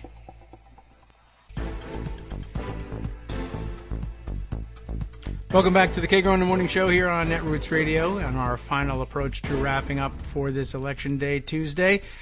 Just noting a few of the stories that have been floating around over the last couple of days without opportunity to make note of them here on the show. Ryan Zinke spending, what do we have here? According to Politico, more than $14,000 on government helicopters this summer to take himself and staff to and from official events. I mean, you're supposed to be able to get to and from official events, but apparently he just doesn't like traffic a whole lot, and rather than building in time for transport on the ground, a busy Interior Secretary will spend some $14,000 on helicopters to get back to town for important events like horseback riding with Vice President Mike Pence. The travel logs released to Politico via a FOIA request show Zinke using taxpayer-funded vehicles from the U.S. Park Police to help accommodate his political events schedule. In a case detailed in the new documents, Zinke ordered a U.S. Park Police helicopter to take him and his chief of staff, Scott Hommel, to an emergency management exercise in Shepherdstown, West Virginia on June 21st. Not a bad idea to get there, right? But you can get there in other ways besides the $8,000 helicopter flight. But Zinke's staff justified the flight by saying official business would prevent him from leaving Washington before 2 p.m., too late to make the 2-hour drive to the exercise, according to the documents. Well, the rest of us have to deal with traffic, but not Ryan Zinke, because interior stuff. The event, by the way, that prevented Zinke from leaving before 2 p.m. was the swearing-in ceremony for Representative Greg Gianforte of Montana, who took Zinke's seat in the legislature and, of course, assaulted a reporter and then, by the way, plea bargained out of it in exchange for a deal to sit down for an interview with the reporter he assaulted and on which he reneged almost immediately. Isn't that wonderful? Anyway, Gianforte, who won the special election for Zinke's old seat after assaulting a reporter, contributed, along with his wife, $15,800 to Zinke's 2 congressional campaigns. So I guess he wanted to stick around for the swearing in, but he also had business to attend to as Secretary of the Interior, but no problem. We'll just spend $8,000 flying there instead, because who gives a good goddamn about how much taxpayer money we spend now that I'm not an elected budget hawk? The horseback ride, by the way, through Rock Creek Park in Washington, D.C., also included Senator Roy Blunt and CMS Administrator Seema Verma, according to a post on Pence's Facebook page. I had no idea. Let's see. So he's been entertaining himself flying around, as well as redesigning the flags over there at the Department of the Interior. Lots happening. And, of course, he's a busy guy, shrinking the size of the parks for which he is responsible. So presumably that would give you more time on your hands, not less. But not Ryan Zinke. He's finding time to fly around town on helicopters. Okay. They all do it. What can you say? Well, all the Republicans do anyway. Chiefly not the Democrats, but what can you do? The Democrats do the right thing and Republicans don't. Speaking of which, we do have a piece that addresses that as well, centering on the Al Franken story. Still in the news, of course. Franken's still there, and I saw this morning who was it that had written? I didn't take time to look at it because I didn't really want to dive into it. But at least one New York Times opinion piece by a prominent legal figure, and I can't remember which one it was. Maybe you saw it, casting doubt or expressing doubt as to whether or not Franken really ought to go through with it and resign. It's a dicey place to be. Perhaps I'll take a peek and see whether there's anything worth discussing, refuting, or whatever else. But Joshua Rivera had a piece end of last week, I think. Yes, Republicans always count on Democrats to do the right thing. Interesting line there in GQ, of all places. Late Tuesday morning, and it was last Tuesday morning, on the Senate floor, Al Franken announced that he would be resigning as a member of the United States Senate, following a number of sexual harassment accusations levied against him in the past few weeks. During his speech, he took the opportunity to lean in on the elephant in the White House. I, of all people, am aware that there is some irony in the fact that I am leaving, while a man who has bragged on tape about his history of sexual assault sits in the Oval Office, Franken said, and a man who has repeatedly preyed on young girls campaigns for the Senate with the full support of his party. It was an announcement of what has been generally acknowledged as an official Democratic Party platform going into 2018. Democrats are going to be the party that actually does something about sexual harassment. Now, don't put the cart before the horse here. We still have yet to do most of those things, but it's in the offing. We'll see.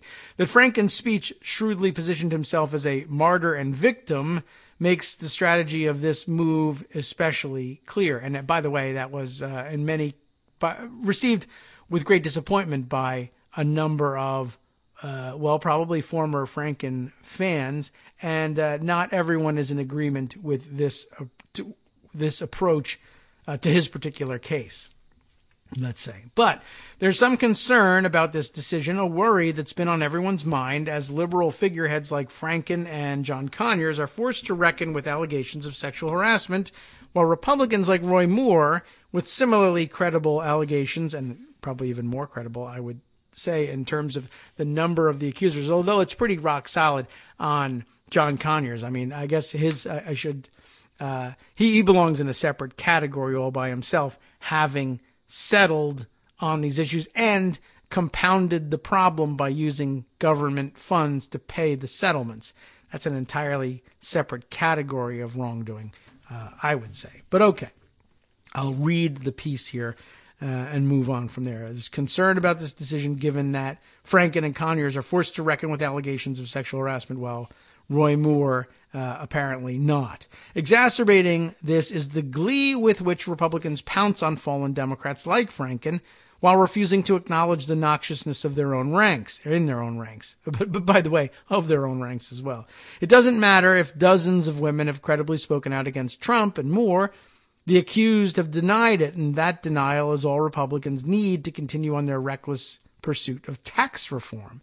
They can dunk on their opponents and remain unimpeachable because owning the libs is the only consistent philosophy in modern conservatism. The playing field isn't just uneven, it's rigged. Uh-oh, there's that word again. So, what do Democrats do then? Do they opt out? Ask how long liberals can afford to go high while the other side goes low? Of course not. Like most of the discourse around our current political moment that has unfolded over the past year, this line of inquiry assumes a default position of white liberal dismay. Is this the principled solution? Writes Dahlia Lithwick in Slate in an essay grappling with the Franken resignation. By every metric I can think of, it's correct, but it's also wrong. It's wrong because we no longer inhabit a closed ethical system in which morality and norm preservation are their own rewards. This line of questioning is what happens when the discourse is driven by a demographic confronted with a reality they are not equipped to deal with and have long ignored the arguments of marginalized people who have known in stark terms that the system wasn't going to work for them. It's not unlike the shock that unfolded immediately post-election, a frustration at the discovery that a system that was supposed to work for a group of people, comfortable, well-off, and typically white liberals, suddenly did not. As tenuous and illegitimate as much of it seems and is, the GOP did not arrive at the position it's in overnight. What we're seeing now is the logical end of ideologies that stretch back across our nation's history and distinct strategies that were employed decades ago, scripts that have been faithfully followed and occasionally streamlined since modern conservatism coalesced around Barry Goldwater in the 1960s. It's It's tempting to see it as something else, but the scorched earth hellscape that is the modern GOP and the irreparable damage being done to our country on a daily basis is the payoff of decades of hard work that depended on liberal apathy, work that exploited a party's failure for many years to see the value of intersectional politics, work that over decades set Democrats up to be completely fleeced in 2017 by a party whose sole strategy revolves on their opponents taking the moral high road. Undoing the damage will take hard work and organizing. Locally, in small arenas, in schools, in communities, the tactics modern conservatives have honed in the last few decades can be used to more equitable ends, given time and dedication, to two things that people don't often like to dedicate to these things. Well, give to these things. I can't say don't dedicate your dedication. That's dumb. The culture war will always be waged, but perhaps liberals can begin the process of inoculating themselves against it. After all, the reason why conservative movements have had such success is arguably because their opponents have remained static. A different form of politics is necessary. Should Democrats hold themselves to higher standards than Republicans and continue to get lowballed? Yes, absolutely. To succeed requires a commitment to the politics of the future, because when the men whose only concern is the present lead themselves to ruin, the nation is going to need people with a tangible plan for moving forward. They have to be better today, or else it's not worth fighting for tomorrow. A helpful observation to keep in mind in this difficult time. By the way, we're not done yet with the accusations of sexual harassment. This continues apace. I am not up to speed on all of the latest. Let's see, yesterday, late in the afternoon, I happened to see that I guess Ryan Lidza is likewise under accusation and perhaps suspended from his employment at the moment while they figure out what the hell's going on over there. Somewhat more solid accusations against a prominent conservative federal judge on the appeals court, the Ninth Circuit Court of Appeals, and a big name, Alex Kaczynski, very big name, very influential, now finds himself under the gun here. Prominent appeals court judge Alex Kaczynski accused of sexual misconduct and last week. A former clerk for Judge Alex Kaczynski said the powerful and well-known jurist, who for many years served as chief judge on the U.S. Court of Appeals for the Ninth Circuit, called her into his office several times and pulled up pornography on his computer, asking if she thought it was photoshopped or if it aroused her sexually. Yikes. Heidi Bond, who clerked for Kaczynski from 2006 to 2007, said the porn was not related to any case. One set of images she remembered was of college-age students at a party where some people were inexplicably naked while everyone else was clothed. Another was a sort of digital flip book that allowed users to mix and match heads, torsos, and legs to create an image of a naked woman. That, of course, probably would be photoshopped. They're not body parts just floating around out there. Bond is one of 6 women, all former clerks or more junior staffers known as externs on the Ninth Circuit, who alleged to the Washington Post in recent weeks that Kaczynski, now 67 and still serving as a judge on the court, subjected them to a range of inappropriate sexual conduct or comments. She is one of 2 former clerks who said Kaczynski asked them to view porn in his chambers. Well, of course, he goes on and denies it. In a statement, Kaczynski said, been a judge for 35 years. During that time, I had over 500 employees in my chambers. I treat all my employees as family, yowza, and work very closely with most of them. I would never intentionally do anything to offend anyone, and it is regrettable that a handful have been offended by something I may have said or done. So that's sort of a non-denial denial. But it's out there. Just wanted to bring it to your attention. Not certain how they'll resolve such things, of course. If we were to resolve things as we resolve the other questions in the private sector, we might say, well, this is no longer good behavior after all. He's getting to the age where he could be retiring from this. But it kind of struck me as an odd story and an odd situation because he is a Republican, a conservative judge, and appointed by a Republican. I'm not certain who put him on the Ninth Circuit, but he's been sort of a libertarian conservative hero in the past. But, he's a well-known and otherwise well-respected judge, and rose to the top of his profession. Often got his name bandied about on conservative wish lists for the Supreme Court even. And it's an important position that he occupies, by the way. And part of this story that we didn't get to is that it became known in top law school circles that he was doing this. And the word went out that he was on one of what did they say? Capitol Hill, they were circulating lists of people to watch out for and avoid. I forget what like a creep list. And he was on it.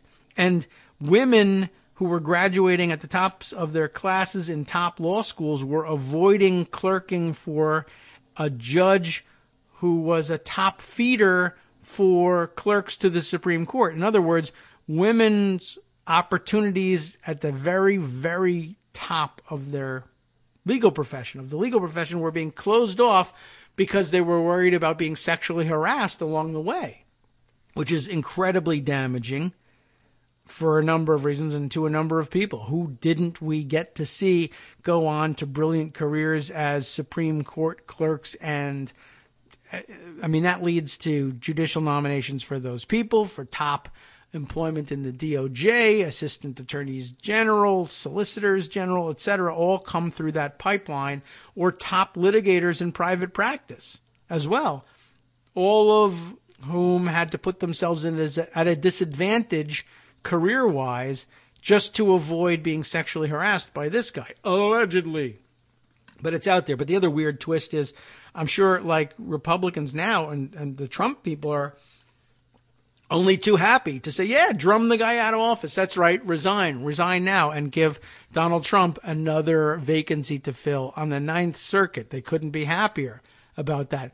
At this point, I would expect to see Trump's strategists dropping hints about sexual harassment all over the place against judges that occupy seats, Democrats, Republicans, what have you. I mean, the perfect situation, the fingerprintless situation, is drop it on Republicans who aren't Trump Republicans and try to get rid of them and replace them with Trump lunatics and say, if you're caught with it, just say, hey, we're trying to clean up sexual predators out there. Not the president, but other sexual predators out there. Why, he's a Republican. Would we be doing it if we weren't trying to do the right thing after all? So keep an eye out for that strategy, I guess. Not sure what to make of it or what we should do with it if we see it happening, but yikes, it's out there. All right, let's see. Other things, I bet if I scroll down a little bit, I will run into some of the other things that I felt we needed to share and get up to speed on. Although I will also say there's a couple of fun pieces. Maybe we should end with the fun stuff because Wonkette is on the case. This piece on the recent tweet from the president that we mentioned earlier in the show, in which he's attacking Kirsten Gillibrand. Lightweight senator, remember her? Lightweight Kirsten Gillibrand, a total flunky for Chuck Schumer. Well, Wonkette's on this case. Trump hands Kirsten Gillibrand knife, begs her to chop off his peener. And I guess we can get away with that, but we'll sort of edit along the way on the body of the article. This one by Evan Hurst. And man, you can always count on Wonkette to make those things fun. So they embed that tweet and begin on their story here. Oh, Donald, you glorious effing idiot. On the day when Alabama is making its final decision on whether to vote for a sexual predator, a decision that will hinge on turnout from African Americans and pissed off women, you literally tweeted that the wonderful, highly respected female senator from New York begs, remember that one, begs you for campaign contributions and would do anything for them, as you put it, by which you, the president of the United States, for God's sake, mean she is willing to, well, let's say, perform sexual favors for them. Obviously, your intent that people would walk away with that. You did this in the middle of the Me Too awakening when women are not effing taking it anymore. And you effing moron. They're very upset over there at Wonket. You also took Kirsten Gillibrand's bait. We'll explain in 1 second. But first, Gillibrand has responded to you on Twitter, saying you cannot silence me or the millions of women who have gotten off the sidelines to speak out about the unfitness and shame you have brought to the Oval Office. Maggie Haberman gives a little context on what Gillibrand's day, what part of Gillibrand's day Donald Trump was interrupting so she could type that reply on Twitter. Gillibrand aide says she was attending a bipartisan Bible study group when Trump tweeted, so she had to be pulled out by aides to hear what was happening. And in case you are new at life and wondering whether Donald Trump was even telling the truth, Haberman also tweets, aide also says she had one meeting with Trump. Ivanka was there, and it was 2010. So Ivanka, was she begging? Was she doing anything for a political contribution? When we said Trump had taken Gillibrand's bait like an idiot, we were referring to how on Monday she loudly called on him to resign, right the F now, because of the multitudes of women credibly accusing him of sexual harassment and abuse. And boy, oh boy, the thin-skinned, as they say, rectal stain on the Oval Office, or to be clear, lounging around in his underpanties in the White House residence because lazy ass doesn't go to work that early in the morning, couldn't stand it. I told you that article was going to come back.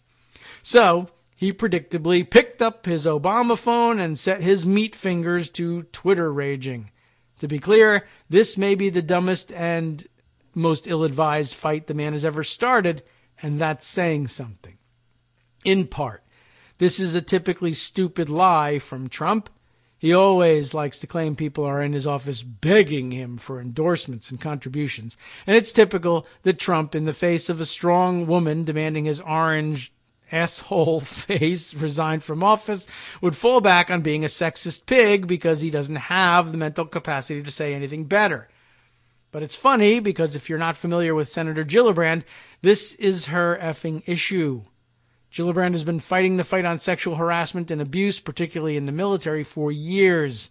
And sometimes she's been a lone voice in the darkness. But now, here we are, and literally the entire universe is waking up to the problem. Men are losing their careers over it, and the burnt steak-eating, pussy-grabbing, Twitter-essing elephant in the room, Twitter-crapping, that'll be Twitter-crapping elephant in the room, is that president, Donald Trump, is an admitted sexual predator. What's that old expression about bringing a knife to a gunfight? We should make up a new version about how you shouldn't bring your tiny, pathetic, orange, pussy-grabbing hands to a Kirsten Gillibrand fight. So, Morning Joe was awesome after Trump tweeted that. Want to watch Mika Brzezinski literally yell at the TV camera, reserving much of her ire for Sarah Huckabee, Poot Lips Sanders, oh my, the press secretary who just yesterday essentially said, bitches be lying about her beloved boss, Donald Trump. Well, you can watch that. It's embedded herein, but we won't violate their copyright by playing it for you here. But we will tell you what she said. I just want to say something, Mika says, beyond the fact that it's reprehensible that the President of the United States would say something so derogatory and disgusting about a woman. We're not surprised, Mr. President. You do it all the time. You treat women terribly, and you treat the women around you even worse. You treat women like punching bags because it's fun for you, because you're intimidated by women.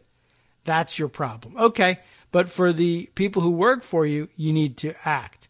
Sarah Huckabee Sanders, good luck today in the briefing. Don't lie, and do not defend the President of the United States for what he did. If you do, you should resign. Brzezinski later addressed West Wing staffers, saying, if your day is not consumed by getting him to take down that tweet, please leave. You're worth nothing. You don't care about this country. You don't care about women. And the rest of the women on Morning Joe took it from there. And in case Press Secretary Poot Lips, I don't know if we can, should we be getting away with that one? Didn't hear her. Brzezinski doubled down on Twitter, saying, do the right thing today. I am imploring you to speak for the women of this country. Do not defend that tweet. Nothing is worth it. Her paycheck. She likes it, though. Oh, Donald Trump, you done stepped the F in it this time. We'll see. Have a fun day, Mr. President guy. And we'll see whether he pays for it. I don't know. I have a feeling that he's just immune to being yelled at by women. And though we might like it, and it's always worth doing that and sharing a strong response, I don't know if it's going to dissuade him any. All right. Well, we're getting that's set us up for the end of the show for today, or at least we have reached the end of the show for today. I did have another Wonkette piece that we could share. You know, we got time to deal with that during the rest of the week. Tomorrow being Wednesday, we expect to hear from Joan McCarter, and we ought to have at least some inkling of what the results are going to be from out of Alabama. Greg will be back to discuss that. I'm looking forward to that show. It wasn't... I don't know. It wasn't a solid plan, or it might have been, but not on my part. Maybe Joan McCarter planned this one to make her appearance on Wednesdays because it's always going to follow an election day. Not always. Not every Wednesday is going to follow an election day. I think I overstate the case, but you get the idea. Anyway, much to include for the rest of the week. And let's see, beginning next week, the kids are off from school, so there'll be some background noise. There'll be some activity we got to take care of. And, of course, with the Christmas holiday coming up, I guess it's time to prepare recorded materials if I'm going to want to take a day off. And, well, maybe that's the opportunity to catch up once again on the big backlog of stories that we have lying around, waiting to share with you. I'm trying to see if there's anything else that really needs to be squeezed in before we close out for the day. And you know what? I don't know. It looks like we've hit on all the highlights, but I'm sure there are things we've missed. And that, ladies and gentlemen, is the chief function of the West Coast Cookbook and Speakeasy, which, of course, follows our program daily here on Netroots Radio. And if you're listening on the live stream, all you got to do is sit and wait. And then if you happen to miss it, I'm sure we can pick it up by podcast just as our show is. But let's use the fact that we're going to wrap a little early to read the flowery prose that Justice very often provides for us to describe what's coming up next on the show. West Coast Speakeasy, Cookbook and Speakeasy now open. And just as a reminder, those of you who are looking to catch the show, if you're listening to us on podcast, you want to catch the show live, 8 to 9 a.m. Pacific time. That'd be 11 to noon on the East Coast. And figure it out. Do the math in between. But at any rate, let's see. What's up for today? Our especially special daily special, Tarrytown Chowder Tuesdays. Okay, why not? He's always got something esoteric for you on the menu, as he calls it. Starting off in the front cafe, we have, once again, the amuse-bouche from David Frum explaining to Carl Bernstein why the corporate media needs to stop hiring Trump surrogates and stop them from spreading more lies. Yeah, well, that is sort of a troubling trend. Let's see. I wouldn't have thought that needed to be explained to Carl Bernstein, but I guess if anybody's going to do it, might as well be David Frum, I suppose. Although I bet maybe some of the rest of you have some good explanations for him as well. All right. Let's see. What else have we for the day? On the rest of the menu, we'll explore why Nazis really like Roy Moore, even though one of his best lawyers is a Jew. Did you hear that fantastic comment? That was his wife trying to, we're not anti-Semitic, we got a Jew lawyer. Honest to God, she actually said it. A major donor dumps James O'Keefe. Ooh, that's good news. After learning that he failed to disclose his criminal record. How could you not have heard about that one? But okay, maybe he's got a more extensive criminal record than we know.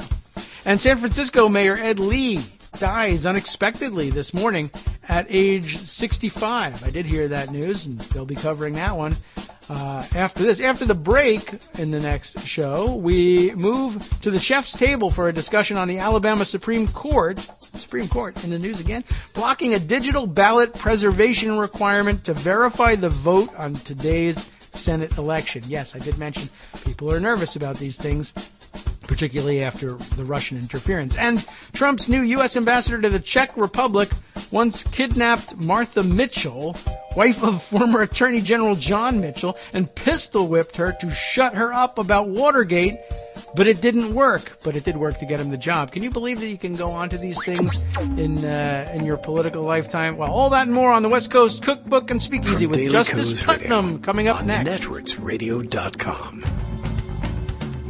You have been listening to the Kagro in the Morning Show with David Waldman. Thank you very much for listening, and thanks to Greg for making a special stop by this Tuesday morning to fill us in on the Alabama special election. And thanks to Justice for picking up the slack on all these stories that we could have tried to squeeze into today's. We all like to take our own different approaches for it. Thanks so much, Justice, for everything you do every morning.